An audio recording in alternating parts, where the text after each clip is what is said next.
Hani bundan sonra dernek çalışması için komuta bilgilerin güncellenmesi, onu da vereceğimiz dönemsel raporlara ekledik. Başkan değişmesinde, temsilci değişmesinde.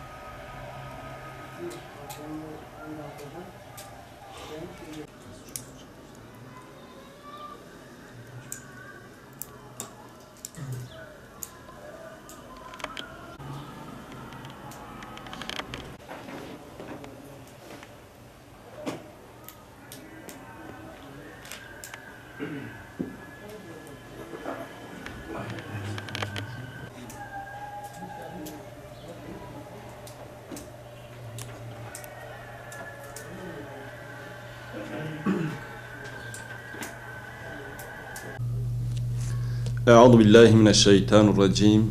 Bismillahirrahmanirrahim. Elhamdülillahi rabbil alamin. Essalatu vesselamu ala rasulina Muhammedin ve ala alihi ve sahbihi ecmaîn. Allah hamdolsun ki platformumuzun 3.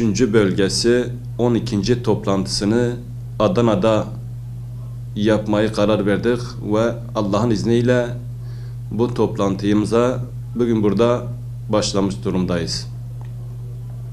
Toplantımızın gündemi muhtaçlara yönelik psikolojik ve sosyal destek kalitesinin artırılması ve karşılıklı tecrübelerden istifade ve faaliyetlerimizin paylaşımı için inşallah değerlendirmelerde bulunacağız. Aynı zamanda mübarek 3 ayların yaklaşmasıyla bu 3 aylarla ilgili yapacağımız faaliyetlerin programını ve onunla ilgili istişarelerde bulunuyoruz. Ve bu konuda inşallah platformumuzun hazırladığı dergiyi de hazırdır. İnşallah o dergiyle de ilgili arkadaşlarımıza bilgi paylaşımında bulunuyoruz. Ve yine platformumuzun başlatmış olduğu SMS kampanyası ile ilgili bilgi alışverişinde bulunduk.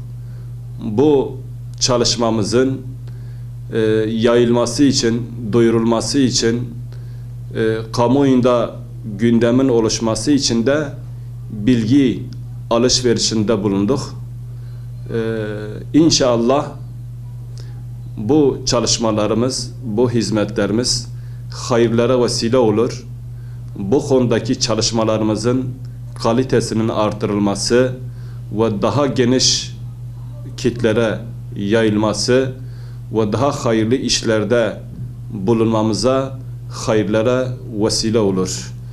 Bu vesileyle bu konuda elinde imkanı olan, bu konuda bize destek çıkacak, bir katkıda bulunacak herkesi bizim bu hayırlı çalışmamızda bizimle beraber olmaya davet ediyoruz. Rabbim bu toplantımızı hayırlara vesile kılsın.